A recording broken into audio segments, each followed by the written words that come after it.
Today we're going to be looking at my part 2 of my 13 years CSA journey. Now, first part we covered who am I, the number of years it took me to complete this journey, what I wanted to be when I grew up, and what I am right now, or why did I find myself in this profession. It is a 5-part series. The first part has been covered and posted, and then this is the second part that you are going to be listening to now. As I've stated in our first video, the second part will cover my academics, the challenges experienced, and how did I manage to overcome them.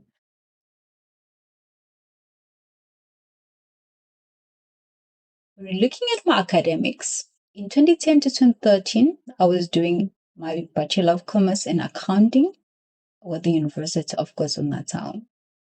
If you can calculate the years here, you can see it took me a total of 4 years.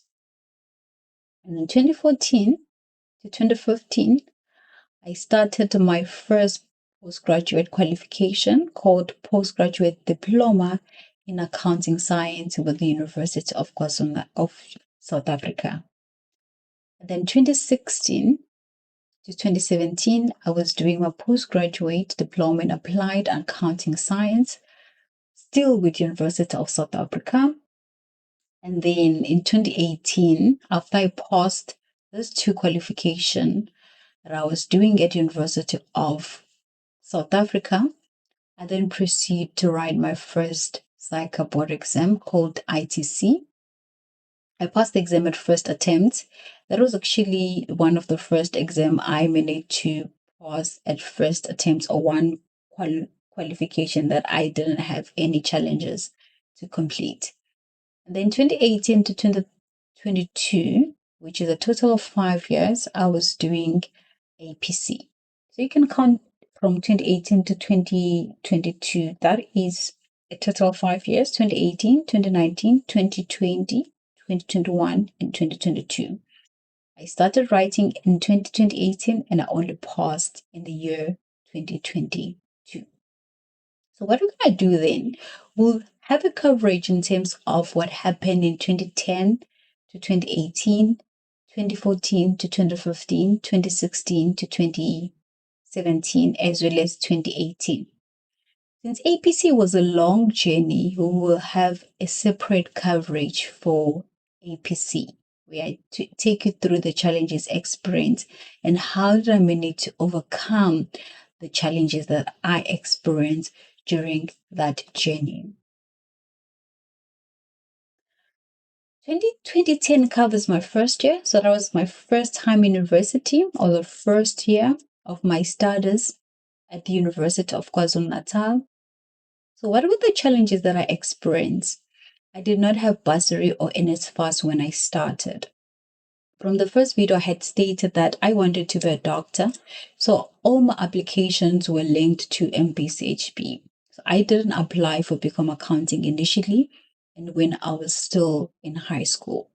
So what happened when I went to Worsville, University of KwaZulu-Natal, Worsville campus, they did not have any records of my NSFAS application. And also, since I wasn't aware, I didn't know about Become Accounting, I did not apply for any bursaries that related to Bachelor of Commerce in Accounting. So in the first month of my university, I did not have bursary. My sister had to pay for my registration as well as to buy the books for me. So it was really stressing me a lot not to have bursary or NSFAS on my first month, because I didn't know what was going to be the outcome of my applications. I had back and forth with the NSFAS office trying to get NSFAS, and eventually I managed to get the NSFAS funding, which was after a full 1 month of not having NSFAS or any other means or knowing what was going to happen next. So what I actually did, I ensured that I familiarized myself with people that were working at the NSFAS office, and I explained my case, and then subsequently they managed to assist me until I managed to get the funding. And then number 2, I had an issue with transportation. So in the first month, I was staying at Umlazi with my cousin. So I was using the train as well as the bus. So what will happen? In the morning, I'll take the train, and then from Mlazi to Durban Station. Then at Durban Station, I'll take the bus. If you've used the train, you know that in most cases, if you're taking the train in the morning, you are going to be standing in a train. Similar with the bus that was traveling from Durban Station to University of KwaZulu-Natal Westville campus, it used to be full in the morning as well as in the afternoon. So in the morning, when I got to the class, I will already be tired, and it's hard to concentrate when you have been standing the whole morning. Number two, I will have issues of missing some of the class because I'm late because of the train. I miss the train in the morning, or I miss the bus, or whatever the case may be. So using the transportation, which was bus and the train, it was really not working for me. So how did I address that? I tried to find a private accommodation.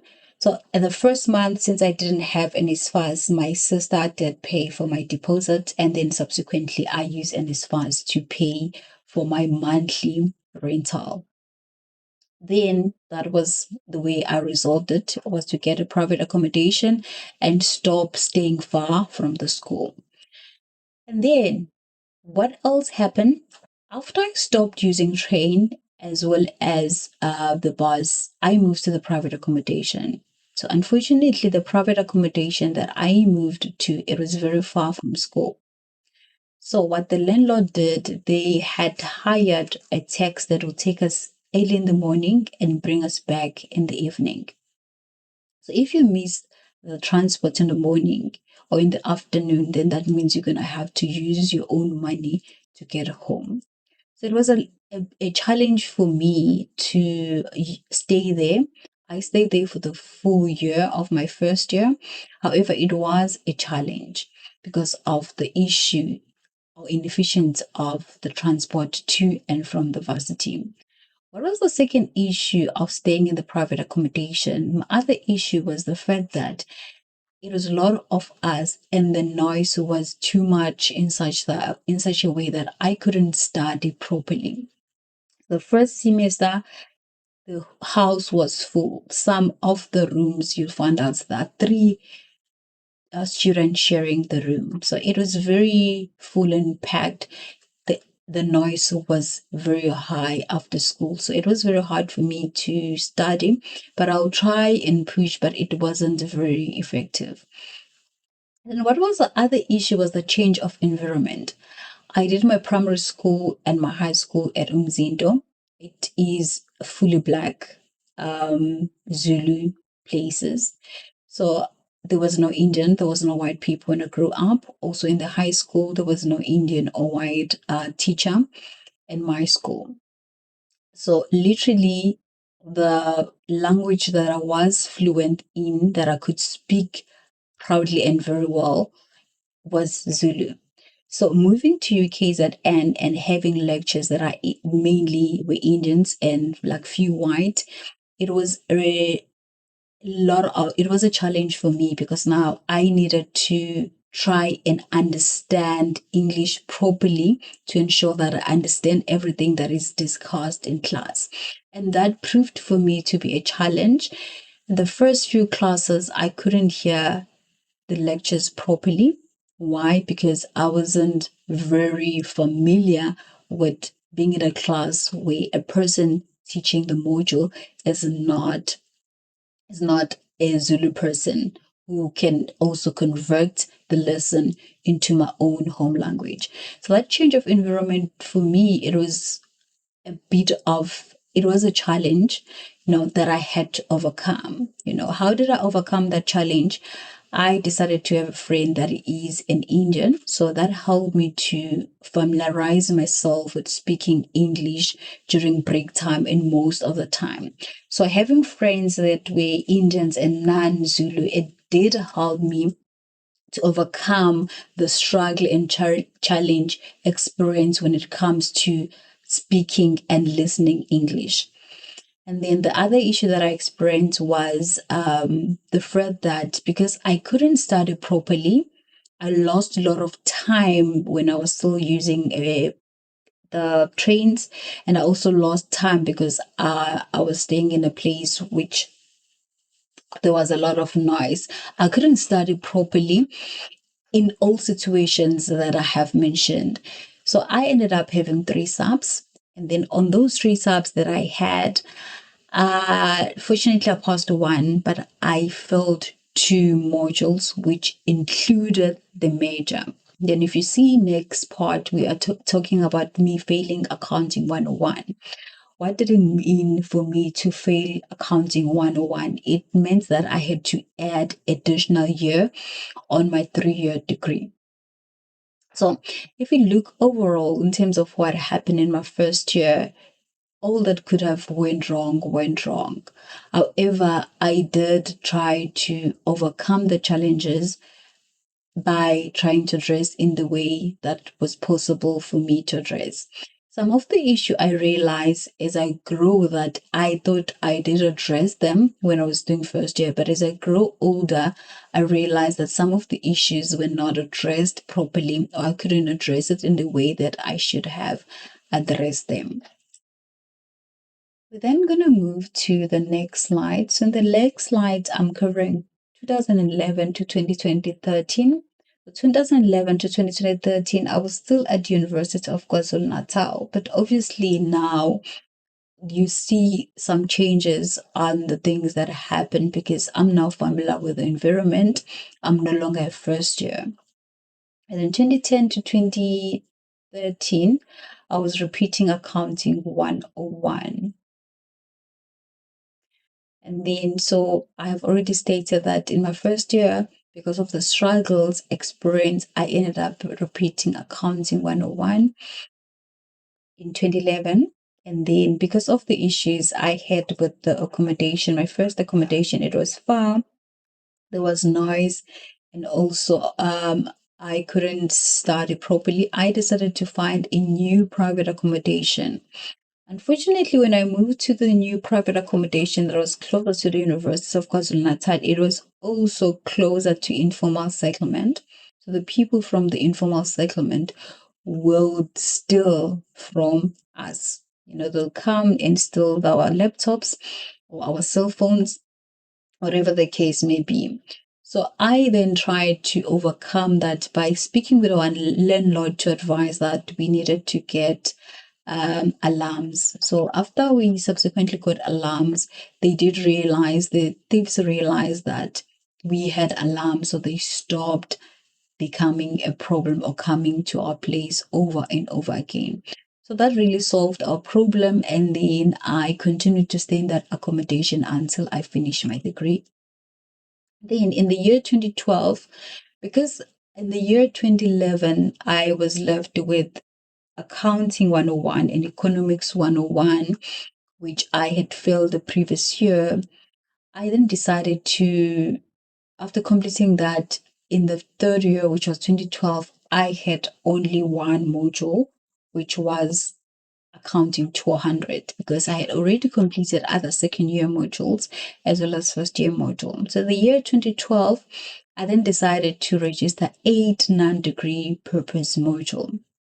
The purpose of me registering 9 degree purpose module was to ensure that in case it happens that I do not pass or I'm not successfully on my accounting 200, which is a prerequisite for me to do a third year or to do a big four modules, what we call in accounting, I would still stand an opportunity to complete my degree within 4 years.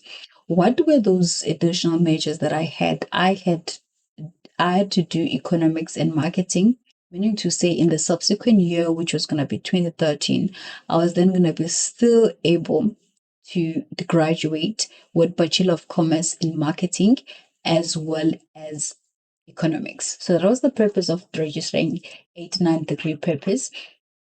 One person will ask, is it helpful for you now that you are a CA and you ended up using those information? As far as I didn't use the information that I learned in school, but at some point it does help me in some way or another.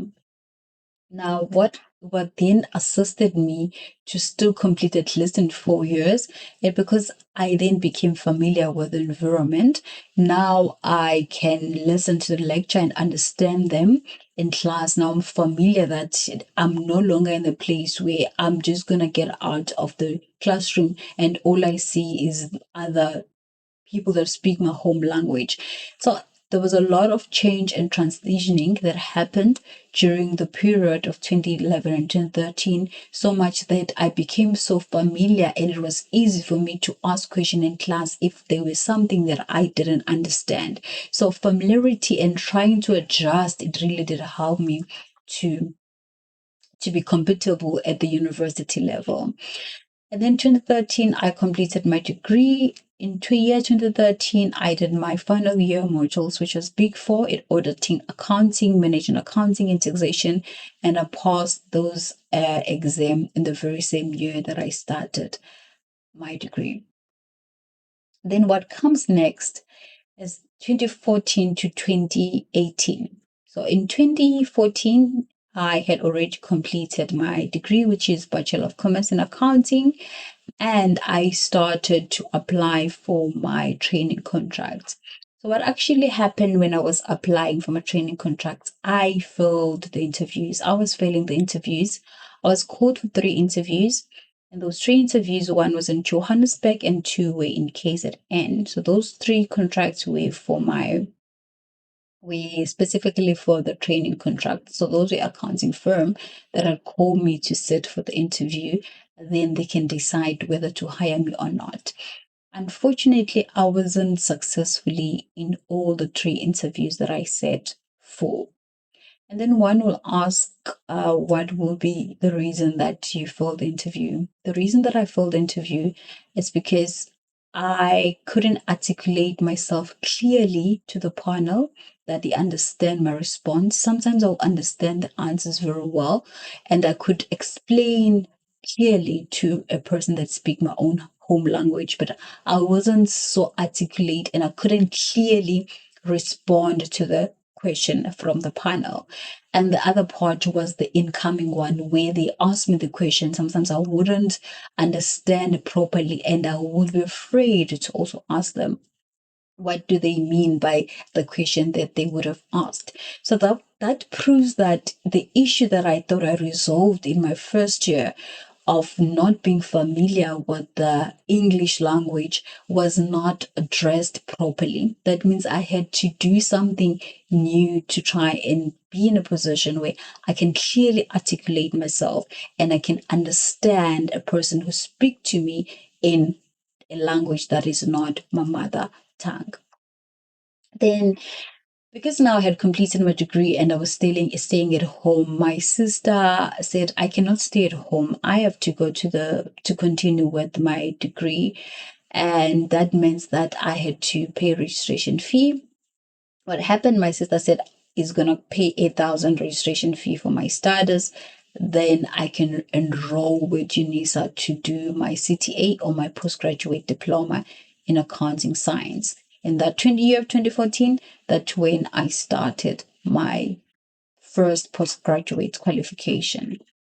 So what else that was happening in the year 2014? Because I had failed to get myself a job. That simply meant that I didn't have any other means then. I had to start selling cakes at the Durban station. I started to bake cakes and sell cakes at the Durban station. And what was the painful part about selling cakes at the Durban station? There was a day where I met one of um, my former high school mate. And when he saw me there, he said, "It's look at us. We didn't have distinctions in high school, but we are working and you're busy here selling cakes for us." You know, one thing that happened that day, it wasn't even painful. When I heard that, I even laughed and asked myself, why didn't I find any pain in this? Because I knew God has better plans for me. And where I am today, it's a proof that what that lady said or what my former classmates said didn't have to be painful to me. Even when I was selling cakes, I knew that that was not the end of the road. There was something bigger coming for me. And as I look back to those challenges, I believe they built me to who I am is now. And then 2014 to 2015, I was doing Set A1. So when I was doing Set A1, in 2014, I failed auditing of the 5 modules. And that means in 2015, I had to redo all the 5 modules. Then in 2015, I was successfully, I passed my Set A1 or postgraduate diploma in accounting science. Then I had to proceed to Set A2. So what happened in Set A2? The administrator of the company I was working for did not pay my fees or did not correctly complete my registration, which I didn't understand because at UNISA they're not very effective when it comes to email communication. I'll try to follow up to ascertain what was the reason that I wasn't getting my marks back. So I didn't get my marks back up until mid-June. That's only when I realized that the UNISA deregistered me because of non-fee payment. It was only that time that I had to follow up, and then my fees were subsequently paid. It was a very stressful year in 2016. I did continue to be positive that I was going to get my CTA that year. However, in the final year, on the final exam, I passed 3 and I failed 2. So that simple meant again, I need to do the 5 modules over again in the year 2017. The year 2017, I did all 5 modules. I was doing very well. I was selected to go and attend 5 weeks boot camp, CTA boot camps. It's a boot camp that was offered by AG for people that have done well, or it was top 25 for nationally to attend the lectures and in Pretoria for the period of 5 weeks. So they'll fly us back for 1 week during that 5 week period to visit our parents, and then we go back and study again. So what happened in that year? I had a lot of support. I even went to boot camp. I passed my CTA 2, and then that was the end of my relationship with UNISA. I then started to write psych board exam. So I started psych ITC and I passed on the very first sitting. This takes us to the end of my video for today, or my second part for this. So if you need any coaching assistant with any past paper, there's a past paper you want us to look at together. It can be university past paper. It can be a psycho past paper. Please email it to my email on screen. It's ayafomkize@gmail.com. It could be you want coaching, how to prepare yourself for the interviews, any kind of guidance that you need from me. I will be able and willing to assist you. If you want easy access, you can WhatsApp me on the number on screen. It's 0733756055. And then can you please follow me on the YouTube channel, Economics 199. Thank you. Bye.